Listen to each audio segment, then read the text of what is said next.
Zoom, but want to welcome you to tonight's Illinois Issues Forum, a nonpartisan event here at College of DuPage. I'm Dan Bindert, station manager at WDCB. We're known by many of you as Chicago's home for jazz, but we also have been known for many, many years as a station that brings you jazz, blues, news, and more. And as part of our news and public affairs outreach, we're undertaking tonight's event. Brian O'Keefe, our news director at WDCB, is also the host of Daylight Edition every weekday morning from 5 to 6 a.m., and also our morning newscast that you hear during our jazz programming. He'll be the host for tonight's event, and he's going to tell you more about it in just a moment. We want to, before we get started, thank very briefly our local sponsors at I Have a Bean Coffee in Wheaton, and also at Chicks and Salsa Mexican Grill in Glen Ellyn. And thank you. We thank them for their support. And we'd also like to thank AARP Illinois that is helping to put together events like this across the state, as is our partner station that is working with us on tonight's event, NPR Illinois, which is WUIS in Springfield, Illinois. And they obviously have, being in Springfield, a closeness to this issue that we're going to be talking about throughout the evening. So we thank you for coming out to the event. And before we get started, want to welcome from WUIS, NPR Illinois, our partner station in tonight's event, Randy Eccles. Thank you, Dan. Thank you, everyone.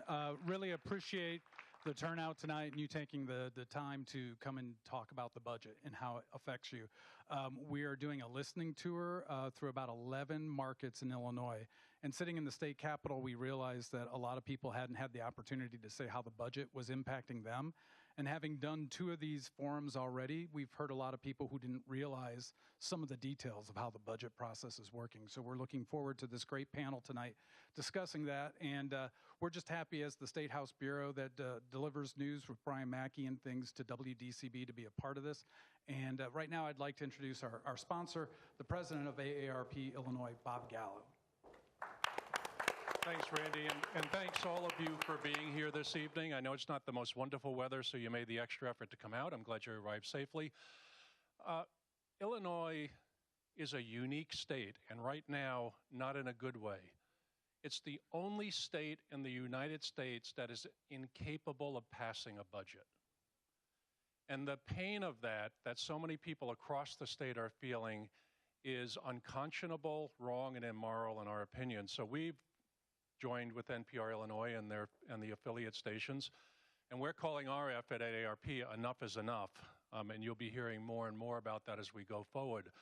But as you listen to the panelists this evening, think about your role in this, because when you have a government that is dysfunctional and the electorate, you, the voters, are not demanding change of each of your representatives. And I say that because the leadership can't get along right now.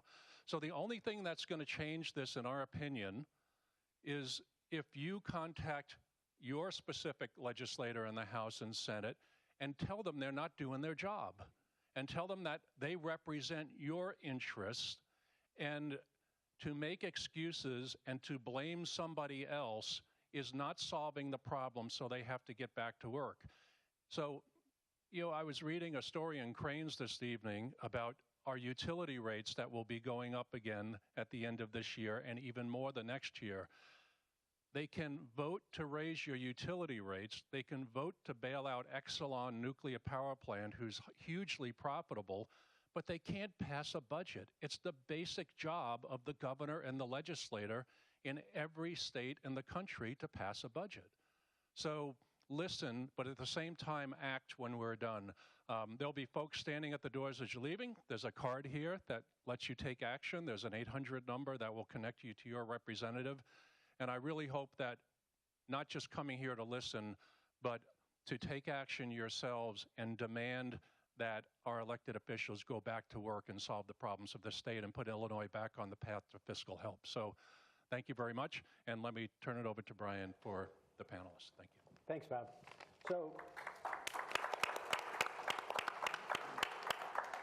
So first, I just want to thank everyone for coming out this evening, because certainly the weather has been we've had great March weather.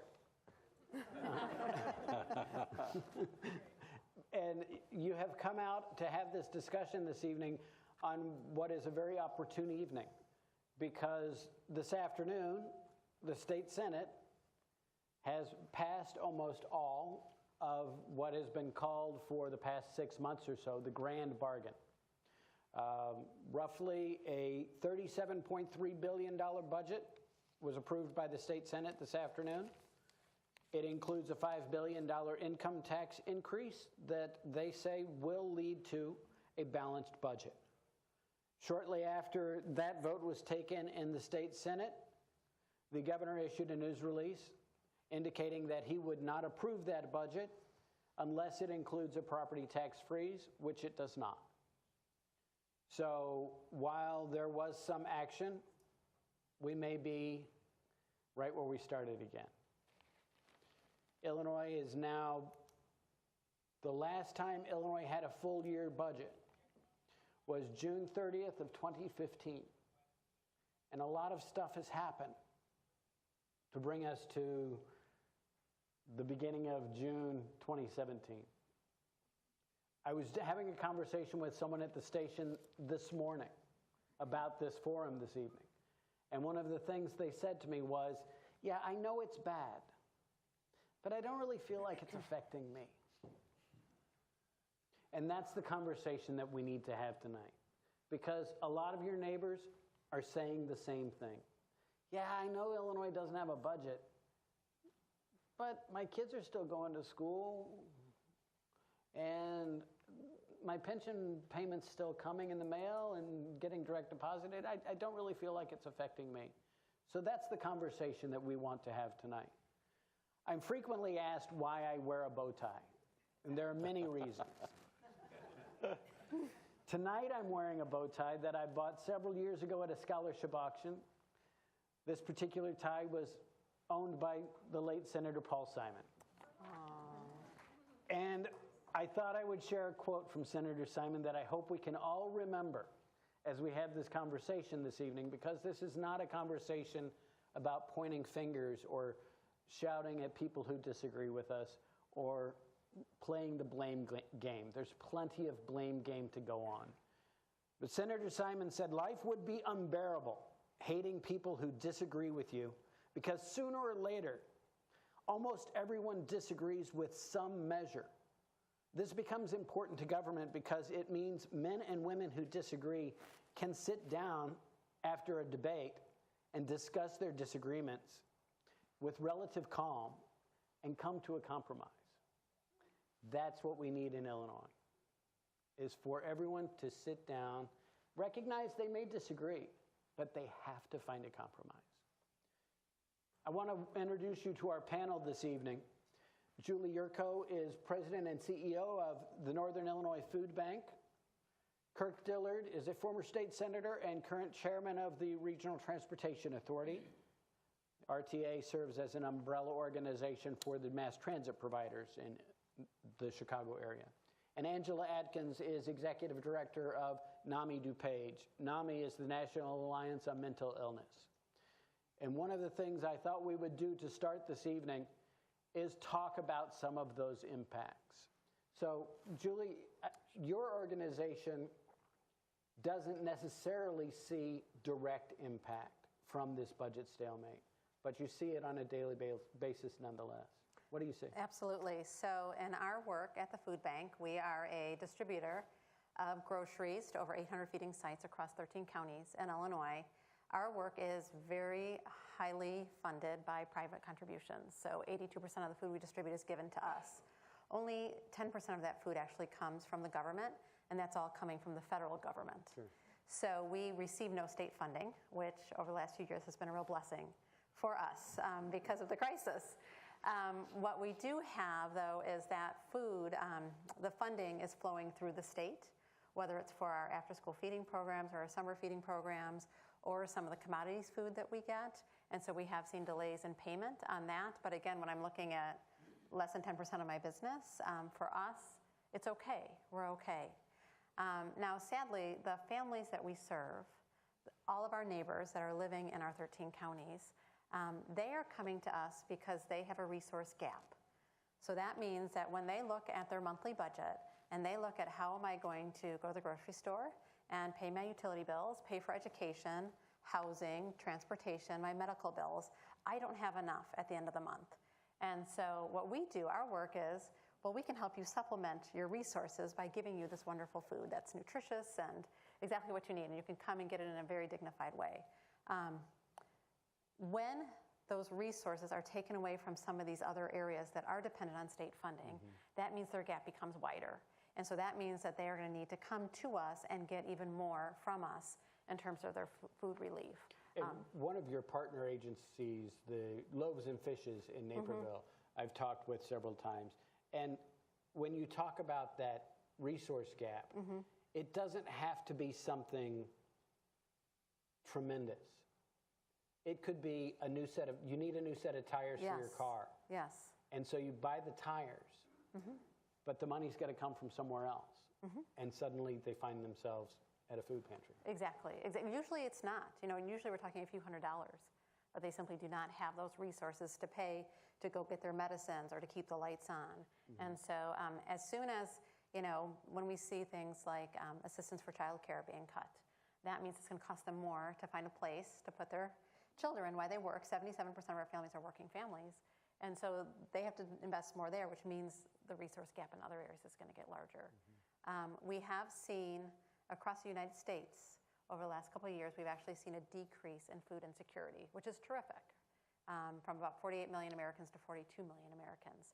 However, those who are in need, their need has increased, and that's being driven by food costs, but it's also being driven by issues like we have here in Illinois with the budget.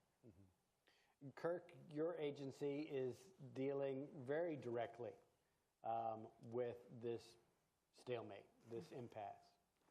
Brian, it's one that's often overlooked, and I always see and I tell my board at the Regional Transportation Authority, look, if you think we have it bad, you could be the College of DuPage or the University of Illinois, or you could be working with with people with disabilities, or hospitals that haven't received payments. But the Regional Transportation Authority sort of gets lost in the discussion. But as of this afternoon, Brian, the state of Illinois owes the Regional Transportation Authority, which is the CTA, Metra, and PACE, $454.8 million. We're 10 months behind in our payments, and unlike vendors who actually get paid interest by the state of Illinois, we at the RTA go out and we borrow the $454 million. Costs us a couple of million a year, but what could I do with a couple of million? I could replace cars on Metra. We could improve service. We have to scale back sometimes on service that we have out there. But a third of all the RTA's equipment is beyond its useful life. And we have a backlog of what we call the state of good repair, just to maintain what we have of nearly $30 billion. And so we move 2 million people a day. That's a sixth of the population of Illinois.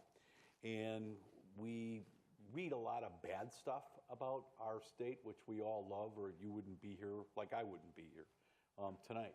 But we do have a success story, and that success story is that in the central business district of Chicago, we have had more corporate relocations to Chicago than any other place in America. And that's great, because I have young high school age children, and I want our millennial generation, graduates of the College of DuPage, graduates of the University of Illinois, at Urbana-Champaign, University of Chicago, DePaul, where I was at. I'm double dipping with campuses today, but I started my day at DePaul University in Lincoln Park. I want our kids to stay here. We are approaching soon that half of our workforce will be the millennial generation. The millennial generation lives on mass transit, and they live on Uber. Chicago has the lowest percentage of millennials that own automobiles of any city in the United States. The mayor of Indianapolis recently said that if you want millennials to stay in your city, and we want our kids to stay here, trying to sell them your city without mass transit is like trying to sell them a phone without a camera. So, we forget sometimes, and part of it's me, just because I feel guilty that there are other more worthy causes that certainly need the state to step up faster than the RTA. But the RTA is critical for economic development, and we are one of the major reasons that there have been these corporate relocations. I grew up here, and more people live and work in downtown Chicago and the South Loop today than ever before in the city's history. The elevated trains are at their all-time highest capacity, and Metro a year ago was at its second highest capacity. So there are very good things going on economic development-wise in certain parts of Illinois, and we need to fuel those because they pay for the schools in Glen Ellyn or Cairo. But, the RTA, which moves 2 million people a day, is being impacted by this budget. I know that they're looking at making further cuts, especially with transportation for people with disabilities. Everybody, my wife and others say, hey, what does PACE do?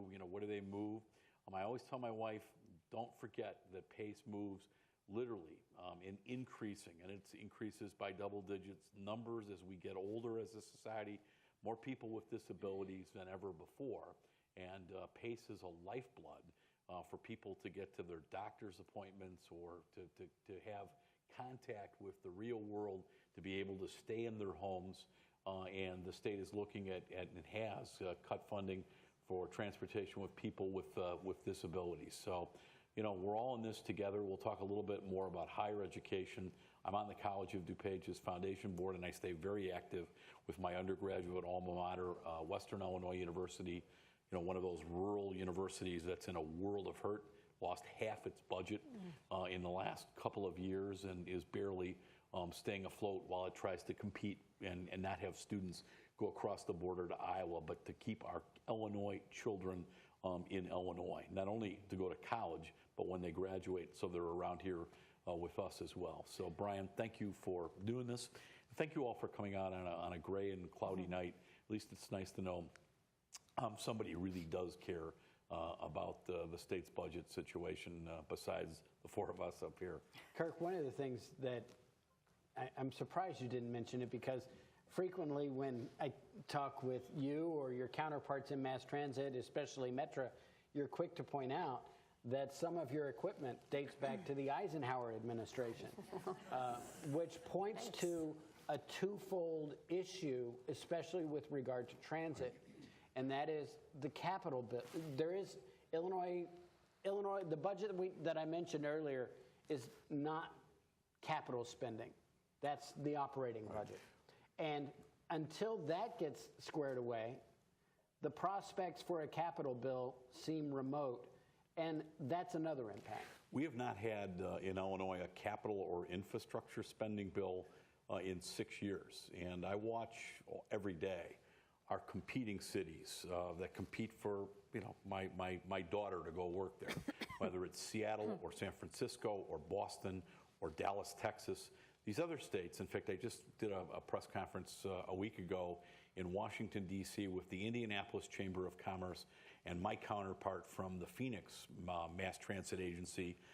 Both Indiana and Phoenix have told me they have their money set aside to do matching money for Donald Trump's or President Trump's $1 trillion of expected, national infrastructure money. Illinois hasn't had a capital bill in 6 years. We certainly don't have our matching money set aside when it's time to go. We just don't get a new, the red line modernization on the elevated. We have to have a matching local fund. And when President Obama, on his way out, gave $1.2 billion for the red line and purple line modernization in Chicago, it had to be matched with $1 billion of local money. Mayor Emanuel did something called a tax increment financing district, and that's how we had our local match. No help from the state. But all the other states really are investing in mass transit, especially, I always tell, I'm a Republican, this is not a partisan issue, but red states like Texas and Utah are really investing heavily. And then I was just with Indianapolis. Obviously, that's Vice President Pence's state. When the new governor of Indiana took over, and he was Mike Pence's lieutenant governor, the very first thing he did was pass a gas tax increase in Indiana so that they would have the matching money to be able to access some of the $1 trillion of President Trump. And, you know, we're not positioned to do that in Illinois. We'll talk a little bit later, Brian, I'm sure, but, you know, I believe that the state's operating budget and capital budget ought to go hand in hand. And I'm a former legislator. If you're going to ask my former colleagues to make some incredibly difficult votes in the next 7, 8, 10 days, it makes it easier to pass the operating budget of the state if you have a capital bill where they can go back to Effingham and say, you know, we're finally going to get this new interchange, or we're finally going to get something new. Right. The two go hand in hand. It's like the old song, a spoonful of sugar helps the medicine go down. I've always believed, and I was a former chief of staff to a governor in the state, that the two go hand in glove, and it helps you pass some very difficult things if you have something positive out there to be able to tell people back home that you're doing, especially if it helps economic development.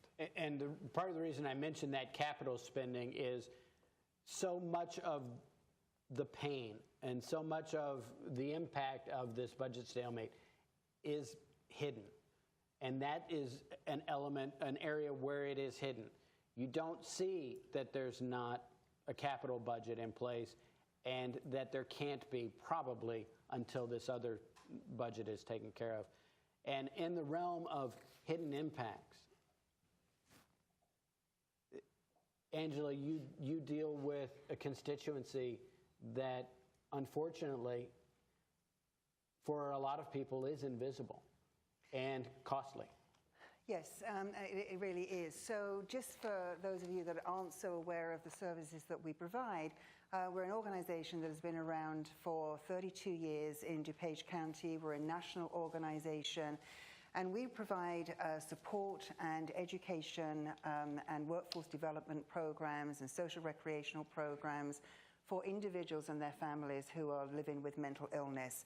And what I want to talk to you about tonight is life and death, because this is literally what we are talking about with mental illness and the invisible costs of this state budget.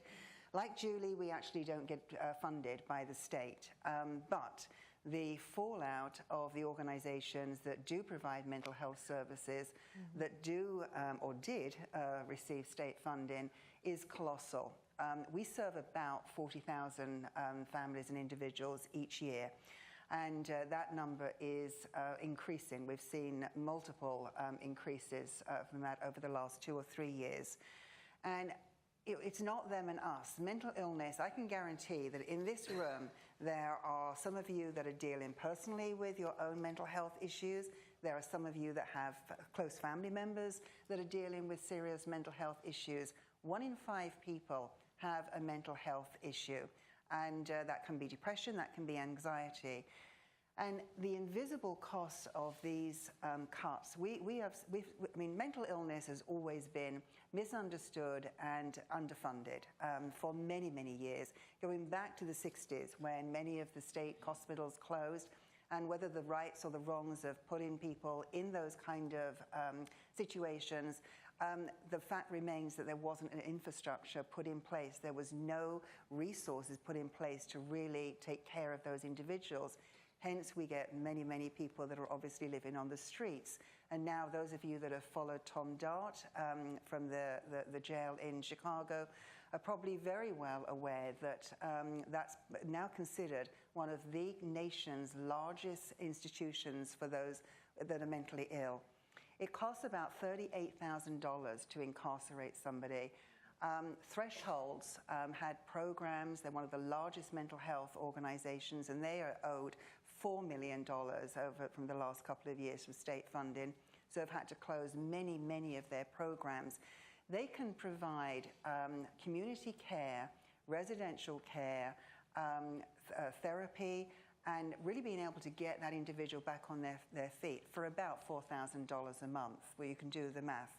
And unfortunately, what we're going to see from this is more and more people that are homeless. So when it was first stated that it doesn't seem to impact our community, I can assure you that over the next few years, we are going to see far more people that are homeless. Those people are then going to be arrested and they're going to be jailed. And the whole infrastructure of human services in general is dissipating. We can't put that infrastructure back overnight. That infrastructure has gone.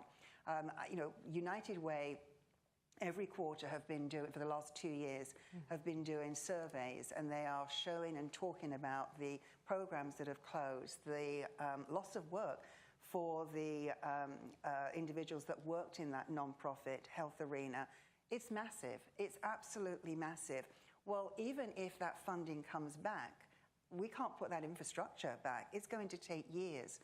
And when you talk about the mental health population, some of whom would do extremely well if they're given that support and those programs in the community and can come back to being a productive member of society, that's gone because they become far more symptomatic. Their symptoms increase to a point where they're not getting medication. You know, if you have a physical illness, I just have a girlfriend that is going through a newly diagnosed cancer prognosis, and you know, the care and the treatment that she's getting is phenomenal. Yes, she has decent insurance, but she's getting good care. She's being able to make those appointments. You imagine if something goes wrong with your brain and you can't get an appointment for 3 to 6 months because you're on the lower end of that economic scale and there just aren't the psychiatrists. The psychiatrists that would take Medicaid no longer want to do it because they're not getting paid. And even with the Affordable Health Care Act and now this new potential act in place, it's always the people, unfortunately, with mental illness that are being sidelined. And the invisible cost of that is going to be phenomenal for decades to come. The homelessness, the incarceration, the aging parents, the aging baby boomers that are trying to look after emerging adults with severe disabilities that are no longer going to be around. It's a real problem, and it's a problem that all of us are going to have to deal with. So again, I also thank you for coming out on this bad evening. But these are, you know, with each one of these issues, they are infrastructures that are crumbling and are not going to be put back just if by the signing of a bill says, okay, we'll release some of these funds. You know, many of those people that worked in the human health services, and particularly in the nonprofit world, have disappeared because not through choice, they've been laid off. They no longer have those positions. You can't build that restructure back up again. So the impact is great, and it might seem as if it's invisible because it hasn't directly impacted you. But I would hazard a guess there isn't many. There are a few people in this room that know exactly what I'm talking about, and it has had a huge impact. And you know, not to be the black sort of widow, it's going to get worse, and before it gets better, because we can't rebuild this as quickly as we need to. I had a conversation with a child care provider probably about 6 months ago, and they were dealing with the fact that they were losing subsidized child care in communities. Mm-hmm. And I said to this advocate, well, if the state passes a budget, will those facilities reopen? And she said to me, very matter-of-factly, no, because the people who ran them will have to do something else, and they're gone. And last week, Randy mentioned these forums are happening around the state. One of these forums was held last week in Champaign. I was listening to it today, and Governor Edgar was on the panel in Champaign. And one of the things he said that I think is very important for us all to remember, that if we were to conjure up a magic wand and get everyone to agree and come up with a budget tonight, the problem's not going to go away. That the damage has been done. And one of the things Governor Edgar said last week was it's going to take years for the damage to be undone. And so I think we all need to be prepared for that. I do want to have this, I do want to invite you to join us in this conversation. I do want to share one last story with you, if I can. In March of 2015, I was talking with a political scientist, and I don't remember which one it was that I was talking to. And they posited to me that they thought it was a very real possibility that there would not be a state budget for the 4 years of Governor Rauner's term. And I remember hearing that. My eardrums were still fluttering. It was still in my ear canal as I heard it. And I remember thinking, that is just absurd. Now we're 18 months later. More than 18 months later. And it's starting to seem a little less absurd. And I think it's time that these conversations happen so that your coworkers and your neighbors don't say, I don't really think this is affecting me. I don't see how this is having any impact. So what I'd like for us to do now is you tell us some of your effects, and we'll have microphones around, and we'll just continue the conversation. I do please remind you that we want to have a conversation that is in the spirit of Paul Simon. And we want to be mindful of differences of opinions. And we have a question in the back. I admire the fact that you're the front line in putting your fingers in the holes in the dam. But I just can't imagine that there's no conscience within our legislature, including the governor, in not realizing the effects that they're creating. Because if we took all the dead people that vote in Chicago and put them in the legislature and replace them in the legislature for those that are there now, at least there wouldn't be any opposition. At least they wouldn't be voicing opposition. How do we make that change? How do we make those people feel that guilt? How do we make our voices heard? I don't understand why they're not here, and the people like yourselves who are making it try to work are here. We need those people. I will allow the rest of just say this. I've covered the General Assembly in Illinois for about 28 years now. And I really believe this. I don't think they're without conscience. I don't think they're bad people. I do think on a personal level, I probably have some disagreements with them. That's okay. I don't think they're without conscience. I think they have some strong-held beliefs, and I think what is probably lost from the time that you were in Springfield, Kirk, is that sense of compromise being okay. It is a different era. I mean, I came from an era, Brian mentioned the late Paul Simon. I'm a conservative Republican, but he and I were friends, and I'm in his book, P.S., and we got along great. We didn't always agree on everything. I will say this. Having been there, as Bob Gallo from the AARP said before we started this forum, make your voices heard. Definitely talk to your local legislators. You'd be surprised. Legislators, when they hear from 3 or 4 of you, they think that's a landslide that's out there. And you can make a difference with these folks. But really, this has come down to 2 people. It's come down to Governor Rauner and Speaker Madigan. And, the legislators that are there on each side obviously are very cautious not to buck either of those individuals. One of the reasons I got out of the business is I just thought the money was out of control and controlling certain members that weren't maybe as independent as I was, or Dan Cronin, who's our county board chairman, was my seatmate down there, and there were some of us who were pretty independent. But talk to your local legislators, and I do believe, like Brian said, doesn't matter what party, doesn't matter whether they're from Chicago, the suburbs, or downstate, 99% of my former colleagues are probably tossing and turning at night, very, very troubled by what's going on. And I know more than ever, there's a group of them that are trying to force the issue. They signed letters to say, hey, let's get moving here. But talk to them and, give them your own personal stories. But I think most of them probably are tossing and turning and very troubled by what's going on.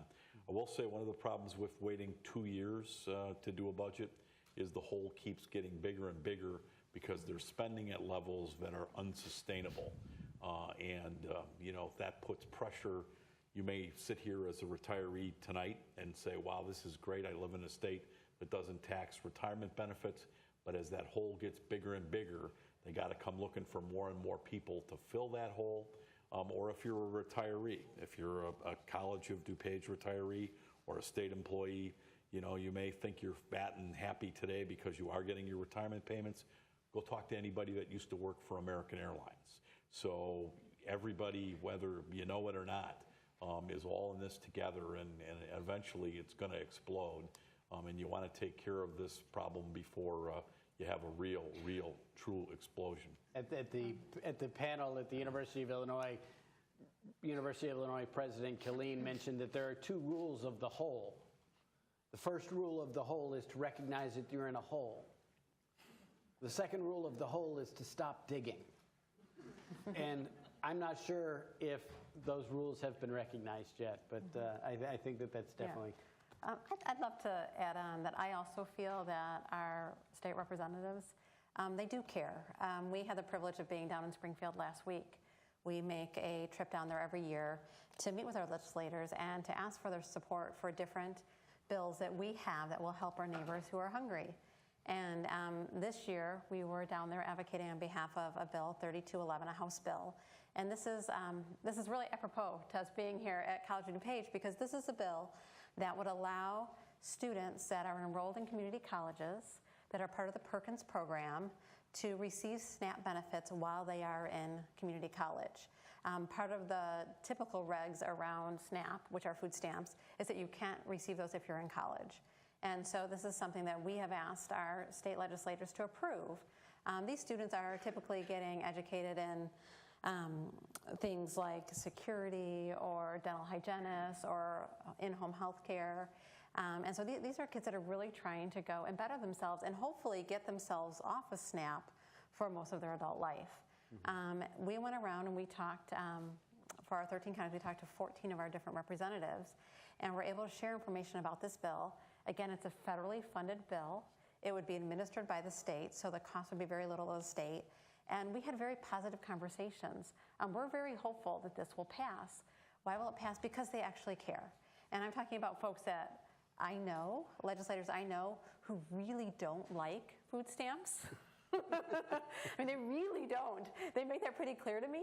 And yet, for this bill, explaining to them that we could take these few years, this season of these young people's lives, and provide them with some extra support while they're getting their education so they can be self-sufficient in the future, they were all about it. So I do think our legislators care. I think they're in a very, very tough position. And I would just, as you leave this evening, if you go down 2 flights of stairs, there's a food pantry here at College of DuPage. Mm-hmm. Yes. That serves our students. There are over a dozen university or community college food pantries across the state so far. And something that's really, they're popping up over the last couple of years. It really speaks to, again, a hidden need. Yep. You know, you walk around College of DuPage during the day, you may not think that anyone on campus needs to visit a food pantry.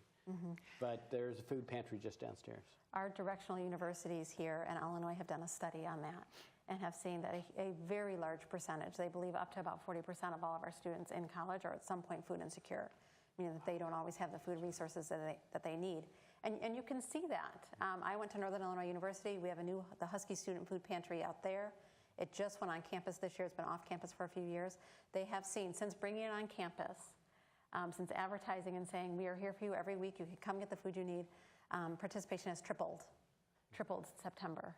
Students coming, getting the nutrition they need so that they can learn and then hopefully graduate and not need support anymore. Yeah. Okay, I certainly think that they do care, but I have to say, I think that some of them are very inefficient, or they're not looking at efficiencies that could be dramatically changed. Yes,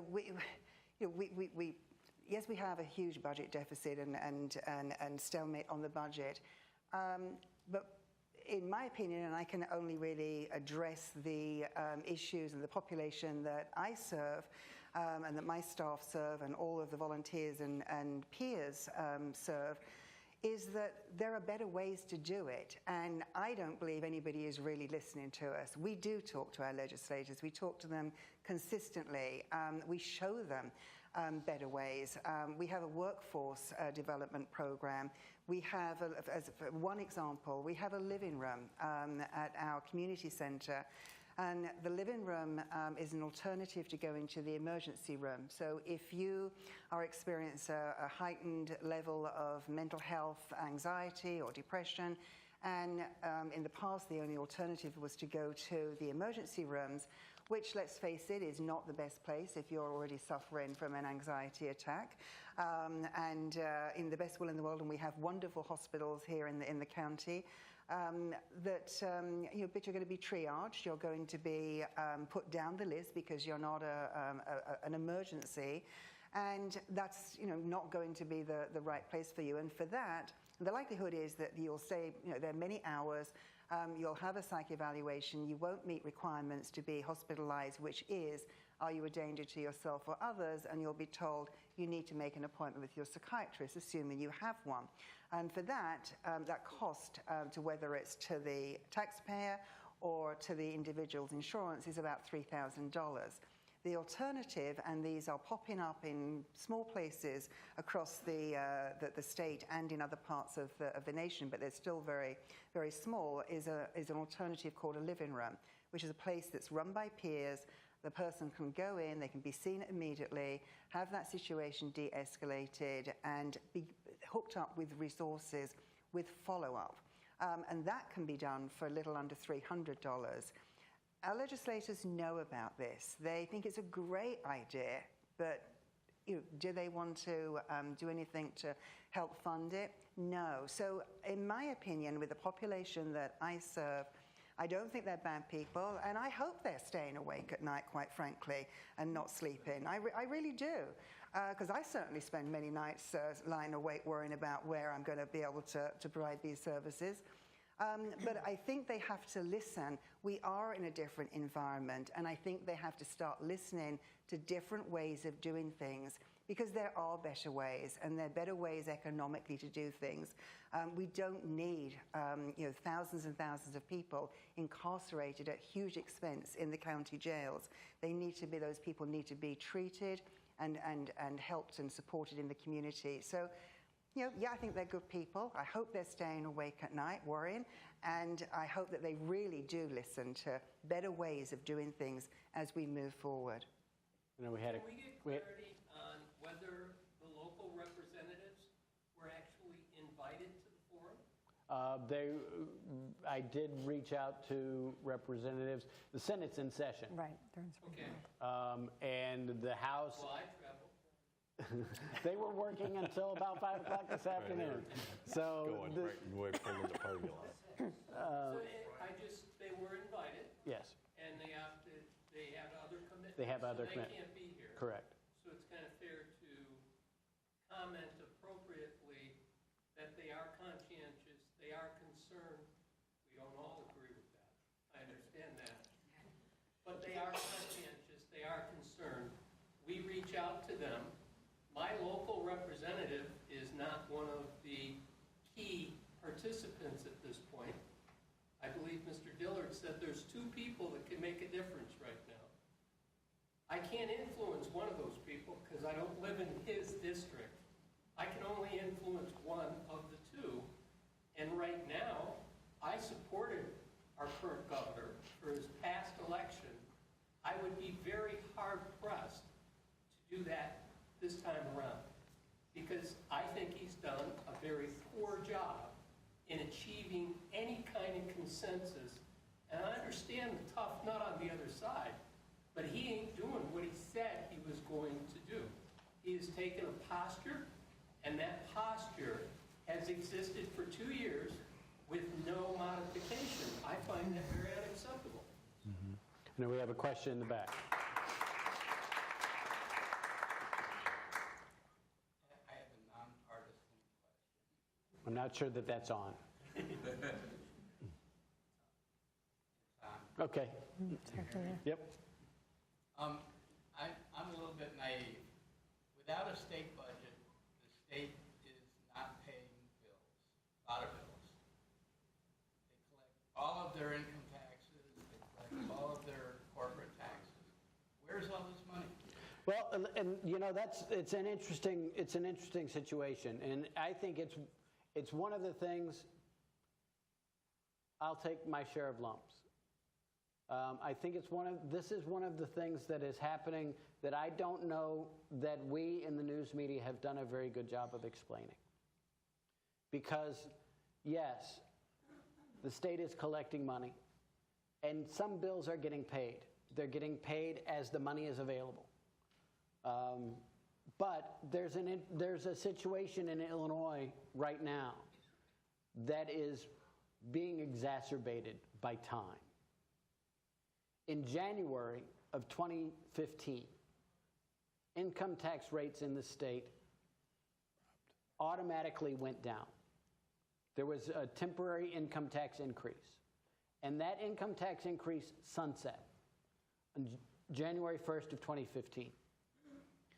Then we did not get a new budget on June 30th of 2015. So what the state said was, we're just going to continue operating. And we're going to continue operating based on the revenue of the previous year. The revenue of the previous year was higher. So we're just going to spend at the higher rate. They are spending. They are spending. They're not paying bills. Right now, the estimate is Illinois will end this fiscal year with about $12 billion in unpaid bills. They are paying some, but they're paying bills from months and years ago. So what's happening is the rate of spend is outpacing the rate of revenue. And that's something that I don't know anyone has done a very good job of explaining. And it's a situation that makes this budget stalemate worse and worse and worse with every day. And they did appropriate money for elementary and secondary education. You also have court orders in some cases, so you have the judiciary that's forcing spending. But like Brian said, they're spending up here, and they know the revenues because the income tax got rolled back to 3.75%. They're spending, the gap is huge, and it gets larger and larger and larger every day. I will tell you, in one other stat that I picked up today is I know that the Glen Ellyn schools are owed over $2 million by the state of Illinois.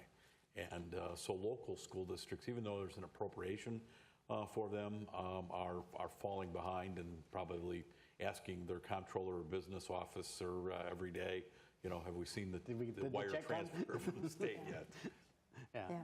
My understanding, too, is that most of that budget, a vast majority of the budget, is not dollars that are actually allocated through the budget process. Most of them are untouchable. They're untouchable dollars. Mandated. I believe it's as much as like 75% of the budget is mandated, and they can't touch it. So when they aren't paying bills, they can only pay it on the small portion of our state budget.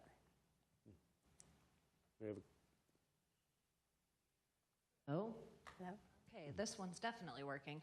Hi, my name's Samantha Wilson. I am a student here at College of DuPage, and I am part of the millennial generation, though on the far spectrum of it. I was born in '88. I'm a non-traditional student here.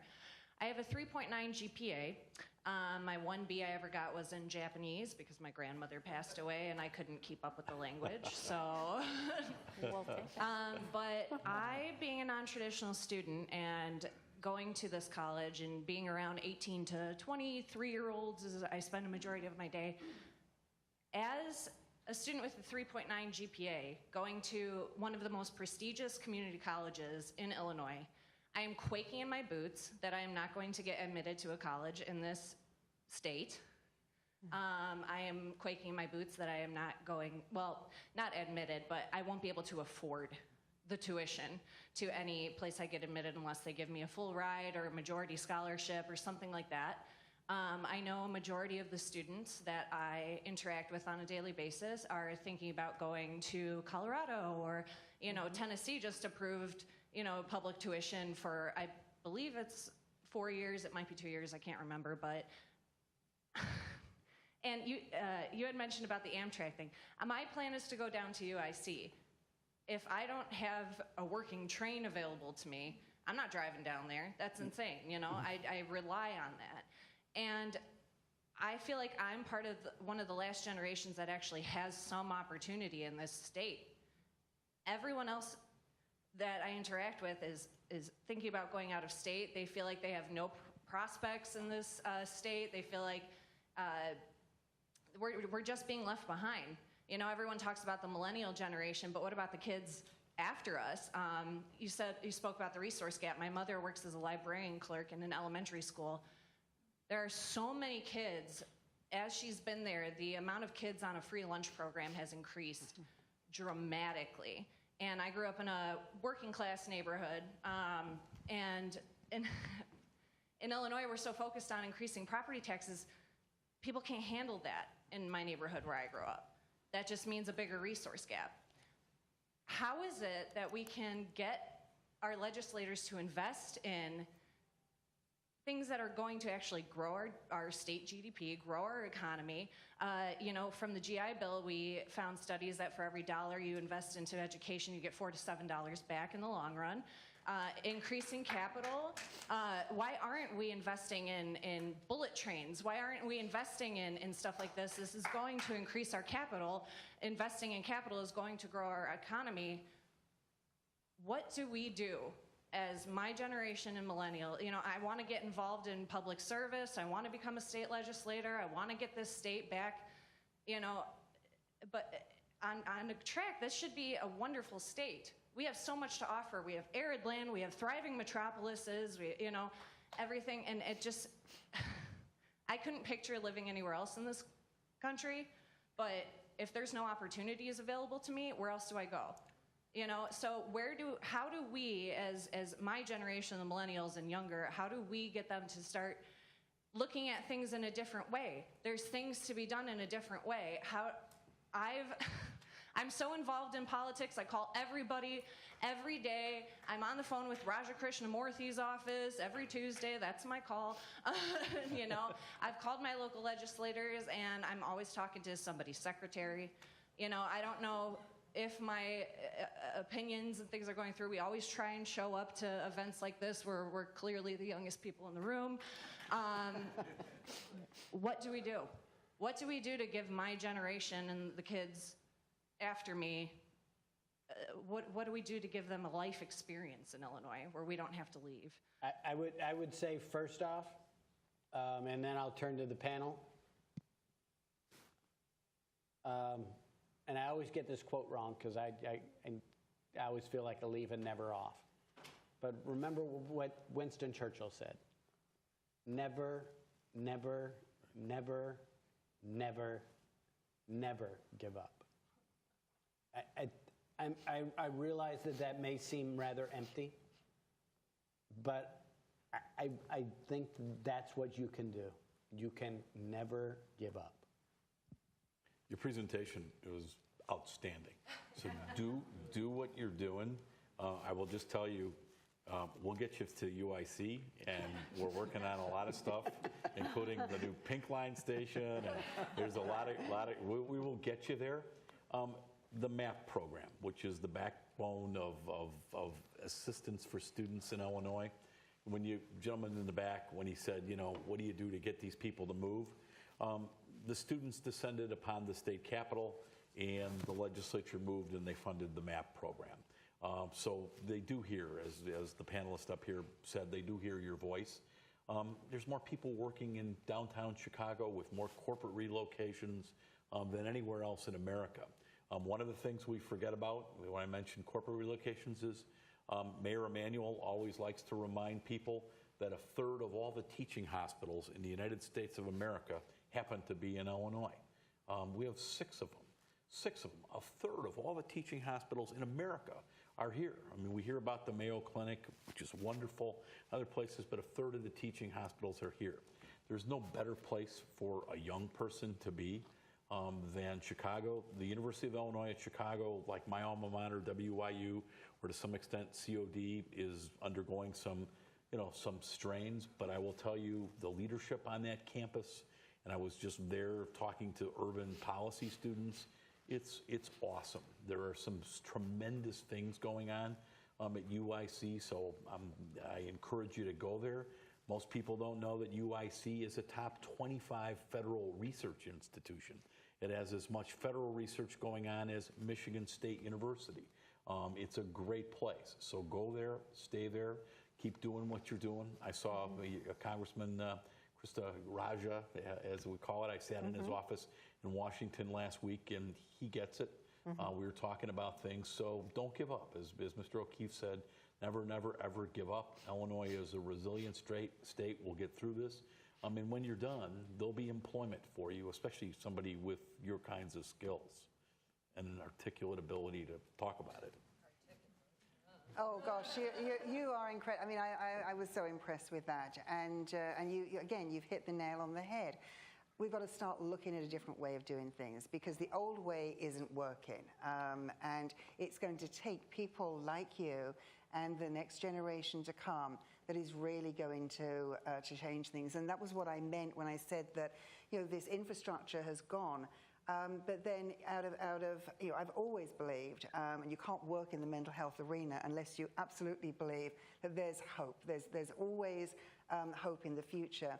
And I think that the fact that this infrastructure is gone, and as it was said, when somebody was asked, well, if they signed it and money came, how would that make things better? No. But this is our golden opportunity to start afresh and start thinking afresh, because we know that what's gone on, and again, with my population, this has been not working for 40, 50 years. This isn't something new. So therefore, I just feel chills when I hear somebody like you speak so articulately and care about the next generation to come. And it's going to be people like you that are going to think in fresh new ways and are going to change this whole structure. So keep on going. Just keep going. We'll talk to me after. We'll do whatever we can. I would piggyback on what Angela is saying about, we do need to think in new and different ways. I have just started a new book about reinvention. And I apologize, I don't know who actually wrote the book. It was given as a gift to me.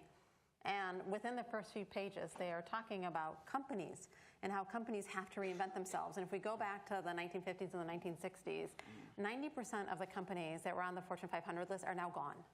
They've been acquired or they've gone out of business. The only one that's still on there is DuPont. DuPont is the only company that has survived on the Fortune 500 list since the mid-1950s. Companies have to reinvent themselves. Over 60% of all the CEOs in the United States overseeing companies right now feel that their companies have to go through a major change within the next 3 to 5 years or they will be out of business. We need to have those kind of minds thinking about reinvention. How do we change our government? How do we change the perspective of our legislators so that we can reinvent what we're doing here in Illinois and get to a place that is sustainable and worthy of our great state? So absolutely, bringing new ideas and fresh perspective has to happen. Can I give you one more, Sure, especially for your generation? On my way here today, I was on the phone with the executive director of PACE, which is our suburban bus operation, talking about how PACE can do some things that Uber does, but as he said, well, Mr. Dillard, Chairman Dillard, we'll do it better than Uber will, with more responsibility to people that have disabilities and other things. Uber just did a public-private partnership with Metra, so that if you take Metra to Naperville and you have a business appointment You can ride on the train, have your Uber waiting at the Naperville station to take you to one of the I-88 corridor businesses, and you didn't have to drive all the way out and have a rental car or a zip car or whatever from downtown. So in my space, in the RTA space, we are always looking to partner. We do have a formal partnership with Uber, but we're looking to take their technology. It's amazing what we have in my iPhone. I don't have tickets anymore to get my trains. It's all done, through my iPhone. I show the conductor that. I buy my tickets that way, including on the CTA. So, doing more with less and being on the cutting edge of technology is something that all of us, whether you're in the mental health arena, whether you're in the food pantry business, or whether you're in the mass transit business or in higher ed. In this institution here, I've always thought the College of DuPage, and I've known 4 of the presidents here, have always been sort of on the cutting edge. And when you said one of the great community colleges, I will tell you from experience that the College of DuPage would be among the top 5 community colleges in the United States. We have great community colleges. Harper's wonderful, Triton. There's some great ones, but this is one of the top 5 community colleges in the United States. County out here, so I could go to. You don't know how lucky you are. We have a question over here. Yeah. I have a statement and then Sure. a question. Okay. If I could get you to use the microphone. In terms of knowing whether our state legislators are working or not, I have no clue who my House representative is, but I definitely know who my state representative is. And he started upsetting me at Christmas when he sent out a card informing me of the 30 food pantries in DuPage County alone. 30. Okay, then I talked to somebody from your organization and found out, not a problem, you cover 80 food pantries. Okay, beyond DuPage, but still, 30, I thought there were 2. DuPage County, as far as I know, is one of the most affluent counties in the country, and yet we have people that fall into that category. Yes, okay. ma'am. He has also sent out another postcard that said he was having a town hall meeting, and the subject he was covering was the grand bargain. So anybody could come, and whether or not, you have or not. My new federal House representative is Raja Krishnamurthy, and he had a town hall meeting, and one of the things that he said was somewhat what you were talking about, that he thought that everybody in Washington would probably be so jaded that calls, emails, or letters would go, but he said, it doesn't work that way. when they keep coming in and keep coming in and keep coming in, and they're attached people, that it makes a difference even on his staff. So, I don't know about you guys, but I have all of those phone numbers and emails right in front of me on my office. And no, I don't call them every day. That would be kind of a waste of energy. But they do know, And in terms of, you were talking about transportation. Okay, I was disabled 10 years ago, and I live in Roselle. And I called Metro, and I said, how do I get to Woodfield? Okay. Well, you go to the Roselle train station, you take it east to Franklin Park. You get on bus A, Pace Bus A to go north, and then Pace Bus B to go west. It's 4 miles away from where I live. Yes. Okay. So you need a lot of things. Now, the other thing, down in Union Station, this is the last one, and then I'll let you breathe too. Okay. The last thing, down in Union Station for a while, there was a big easel, a big blip, where the money that Illinois had claimed for rapid transit, or really high-speed rail, that Wisconsin didn't want, and Governor Quinn went, okay. So those things were up there. Here's the map, here's the this, here's the that, they're gone. What happened to that money? Well, let's answer your first question first. Metra's probably not the way to get to the mall, but if you call PACE, which is in charge of the Americans with Disabilities Act as well as paratransit, so if you do have someone that is in need of specialized services, including you'll see our small vans will actually come and get you. So PACE is where you need to call. Yeah, if you but they only take you within the township. They'll take you to Alexian Brothers Hospital. They'll take you to the donut shop across the street from the Jewel, because the Jewel's in a different county. That's a good donut shop. But you can only, I know that donut if shop. you're not working, if you're not working and disabled, you can only register for that bus on one afternoon a week. And if they're busy, Yeah. I still would. maybe it's improved in 10 years. I'm sure it has improved, and we're always working to continue to improve it. You know, high-speed rail money, it's there. I watch them work on it when I drive to Springfield. I see them doing it all the time. I wouldn't call it high-speed rail. A better acronym is probably faster rail. But, you know, if you're shaving an hour between Chicago and St. Louis, that to me is progress. And what gets lost on people is people like Brian will say, where are the public-private partnerships? And I always tell them the greatest public-private partnership I know is Metra. Metra runs on the most complex rail system anywhere in the United States. Every day they take, you know, hundreds of thousands of people to work on lines that are owned and operated by private railroads. Metra doesn't own the railroads. And for high-speed rail, that corridor between Chicago, Springfield, Bloomington, Normal, St. Louis, freight runs on that. And 1/4 of all freight runs through Illinois and the United States. And that is, again, a great public-private partnership where Amazon, which is now the big beast that controls everything in this country, killing our local retailers, but Amazon or UPS, if they're moving things by freight, it improves that. So some of that high-speed rail money, while it moves people faster, also helps the private railroads as well. RTA trip planner. So you call the RTA next time if you have those issues, and if they don't give you the answer you want, you say, I want to talk to Chairman Dillard. Okay? May I ask for clarification? Sure. Can I ask for clarification too? So were you surprised at the number? What's your name? I'm sorry. Oh, me? Yeah. My name's Marilyn. Marilyn. Were you surprised at the number of food pantries in DuPage County?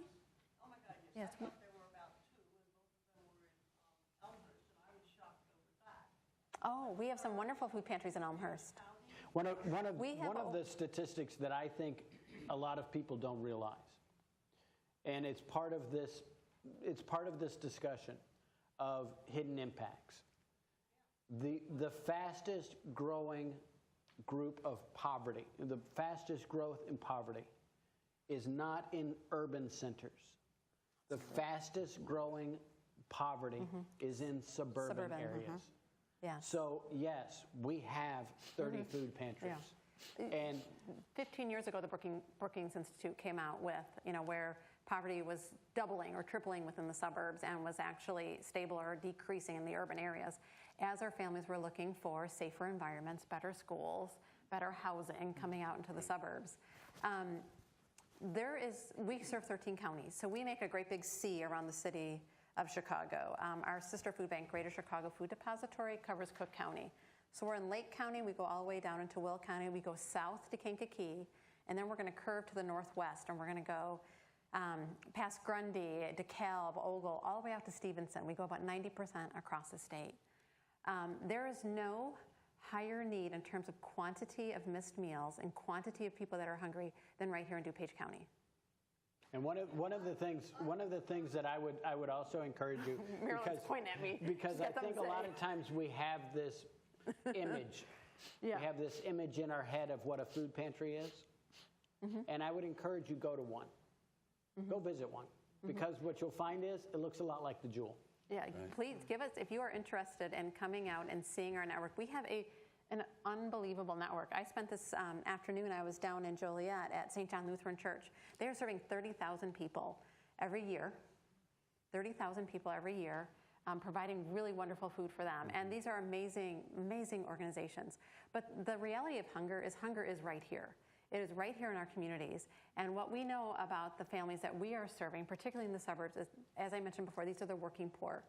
So 77% of our families are working, but only 15% of those families are working full-time year-round jobs.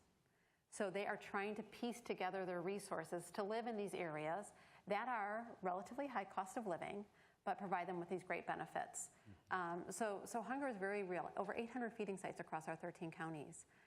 We invite you to get involved. Don't just come and visit. Don't just come and visit. Come and get involved. There are so many wonderful things that you can do. Hunger is a very solvable issue. Do we have enough food in America to feed everyone? We absolutely do. We are wasting billions and billions of pounds of food a year. Our whole business is let's take that food that the store is no longer going to sell, that the manufacturer isn't going to distribute, and let's turn that waste problem into a solution for our hungry neighbors. It just takes coming out and volunteering with our organizations, coming out and volunteering at the food bank, choosing to invest in the business. Over 60% of our income is given to us to make our work happen, or just raising awareness of hunger, knowing that hunger is right here, that our kids are suffering and need our help.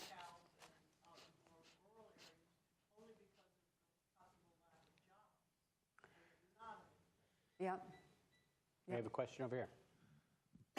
Yeah, my name's Frank Brow. One thing I wanted to correct first.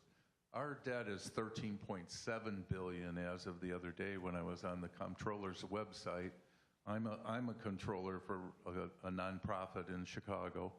Our monies, while they're not in the vein of Mr. Dillard's, we are owed $350,000 from the state to support our operation in the Sheridan Correctional Facility. We do job training for people there, and we have an 80% track record of getting guys jobs that are coming out and not going back to the hood, not going into drugs or anything else. And that's what we're all about, but the state has, basically put a stranglehold on us because as a nonprofit, banks laugh at you when you go to borrow monies or whatever. So we've had to use other alternative sources where the interest rates are phenomenal, to say the least. And we paid over $700,000 last year in interest rates just to fund our operation going forward. And it's just a bad cycle. Let me ask you this question. I'm sorry, your name was? Frank. Frank, what would you do if you had that $350,000? Pay off the people that we're borrowing the money from, number one, so that we didn't have to pay interest rates. But, one other quick correction is the 13.7 is the known debt that the comptroller shows. There's a huge amount of unknown debt that is the 1% carry cost that the state has to pay to companies like mine, not to Mr. Dillard's, but to companies like mine that is mandated through the laws of the state that say 1% over 90 days has to be paid. And the state's not accruing that like a normal business would to pay that back either. So it's horrendous right now, what's going on, and kind of a joke as far as the public being told the truth of how bad we are right now. I would share with you, my dad used to say this to me when I would say, well, it's only $100. And he would say to me, if there was $100 on the sidewalk, you'd bend over and pick it up, wouldn't you? And then I'd say, yeah, I'd bend over and pick it up. And the reason I say that is you may only be owed $350,000. But if there's $350,000 sitting on the sidewalk, you'd bend over and pick it up. Absolutely. But also, that $350,000 that if you got it tomorrow would pay back just the loans. But again, that hidden cost of all of those young people, the clients that you're working with, who are not now able to perhaps go through this program to get those jobs, what's going to happen to them? They go back on the streets. They're going to be possibly incarcerated. That's going to cost the state triple, quadruple Right. what you're owed. Right. And again, it comes back to it's a false economy. This is not getting us anywhere, and we have to rethink, because that's a prime example. And what you're experiencing is being experienced up and down the state, right the way through, every single day, with literally hundreds and hundreds of organizations. And I don't want to, the 13.7 billion is just the operating deficit. We haven't even talked about the big one. Don't go running for the doors, but that's the $100+ billion of pension liability, which is now in just our in terms of our operating budget is $6 or $7 billion of the state's regular annual budget goes to pay these retirement payments. Wow, could that really be used for their programs or elementary and secondary education, or this young lady's higher education? So, the pension, you could have one of these forms on that all by itself. What I kind of insinuating is that our news media in total needs to start really getting the truth of what is going on with our state, how bad off we are, and wake up some of the people in this state that, say, oh, it's not affecting me. It affects everybody in this state. I feel like I need to come to the defense of my colleagues and myself. and only say this, we're trying. This, I will tell you, I have covered in my career countless very complicated stories. Mm-hmm. This one is crazy complicated. Mm-hmm. And the amount of time that we have to tell you is the same or smaller. And so we're trying. But it's crazy complicated. This thing with the taxes, the revenue, that's something. I want to be able to explain that story, and sometimes I sit in my office and think to myself, how can I tell that succinctly? And I struggle with it because it's just complicated, and there may not be a succinct story, but we do need to try better. And a question over here? Yeah. Hi. My name's Keith, and first I'd like to say thanks for everyone coming out and being here. Illinois truly is a great state. Beautiful. We all like it here. It's going to take real bipartisan effort from not only all of us individuals, but from our quote-unquote elected officials and the big two that sit up top.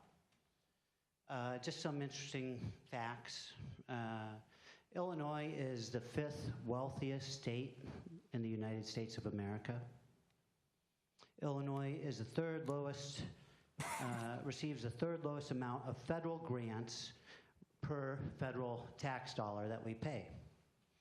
Illinois ranks number 4 in the lowest amount received in federal financial assistance per federal dollar that we pay. Meaning, we get a bad rate of return on our federal tax dollars. If you look, we're known as a blue state, right? You look at some of the red states. Let's look at Tennessee. Tennessee just passed free public higher order tuition for the millennials, for the kids, for seniors, for whoever would like to go to school. Because as they said up front, education pays. Education returns 4 to 7 times every dollar that's spent on it. Education grows your communities. Per the pension problem, yes, it's a problem, and it's a bipartisan problem that both the Dems and Republicans and Dems have had their fair share in hand in partaking. We can look here at the DuPage County Board, the Republican one right now. You can look in the Daily Herald and find the pension loophole. They give them out like hotcakes. You can work part-time, get 3 pensions. I'm sure both sides have their fair share.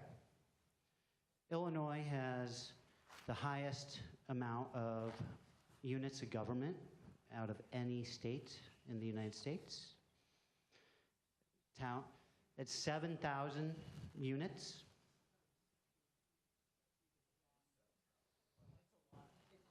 It's a lot.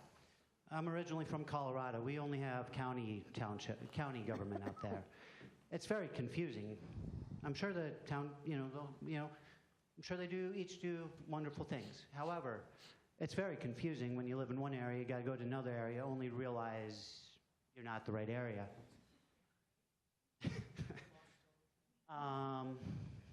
Again, they passed a law.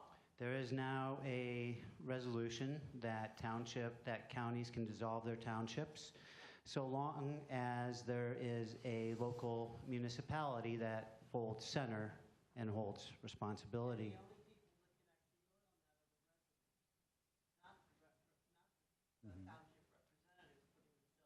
The residents, the citizens. Right. All right, can make that law. Right. So that's congratulations to actually both sides working together to achieve fair balance. The state debt, a big problem. Again, a bipartisan problem. You can look at the state, you can look at the CPS. Both the governor and the mayor were advised by their financial advisors to join class action lawsuits. Keith, do you have a question that you're getting to? My questions is, we're talking about all the stuff and complexities here. The chilling effects of property tax freeze that lowers your market value of your house. The milk and egg tax that's been countered as a response to Rauner's austerity diet. Taxing people's milk, eggs, and medicine surely is going to just increase the gap. We do look to find other answers. There are other answers. There are other ways. We can look to the states of North Dakota that has a state bank. We can look at the Fair Economy Coalition of Illinois that does present a budget that balances, it's net even. I think one of the things that you're going to see, to touch on some of these things you're bringing up, one of the things that we're going to see, and whether we like it or not, is we're going to have to explore some revenues. We're going to have to look at some places that we haven't looked before. And in the past, the place to look before has been sin tax. We'll just add some tax on tobacco. We'll add some tax on alcohol. I'm not sure that well hasn't been played out. The other well that, Kirk, you could probably speak to this as well as I can. It seems like it's not the end of a legislative session until someone starts talking about gambling. And now there is a proposal to expand casinos in Illinois. I don't know that that's going to bring a whole lot of new money, or if it's just going to cut the pot up smaller and smaller. But the reality is Illinois is going to have to look to some revenue sources, whether it's retiree income, yep, or taxing services. This is not a problem. Kirk, you were telling me before we got started about the Civic Federation proposal, and that proposal very clearly states that this is not a problem we're going to be able to cut our way out of or tax our way out. Yeah, the Civic Federation of the Commercial Club. The City Club of the Commercial Club, all of the major business leaders of Chicago did embrace an increase in taxes. They're the employers this week. They said you have to cut a couple of billion as well. But when you're looking at getting the kinds of revenue that the state needs, there's really only two places you can get it.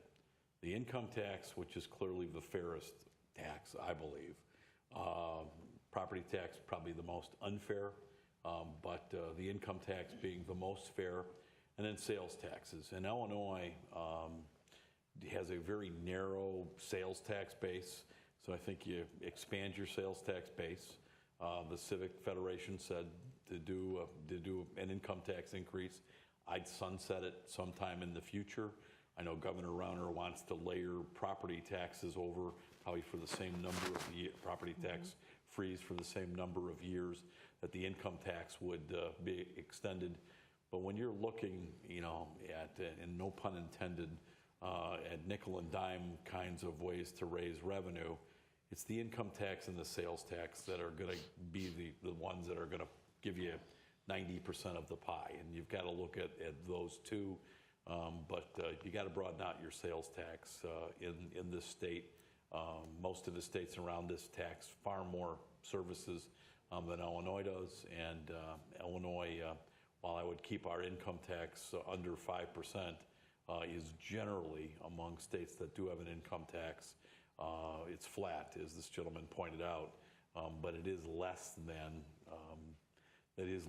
some of our neighboring states like Wisconsin. So income tax and sales tax to find the kinds of money, but you got to make cuts and you got to make structural changes in your budget.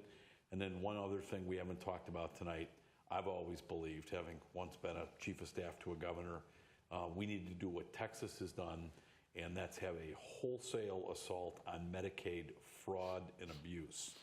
Not for people who need it or deserve it, but those who abuse it. And in Texas, they saved well over $1 billion, and I think you can find at least several hundred million in Medicaid fraud and abuse in a state like Illinois. In fact, Newt Gingrich, who's back in the limelight under President Trump, used to laugh and say, he believed $1 in $10 in Medicaid was fraud, and then he would snicker and say, and you can imagine what it would be like a place like Chicago.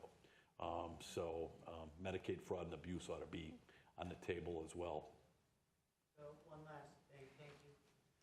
One last thing, going back to SNAP and SNAP recipients. The single largest group of recipients of SNAP isn't lazy people.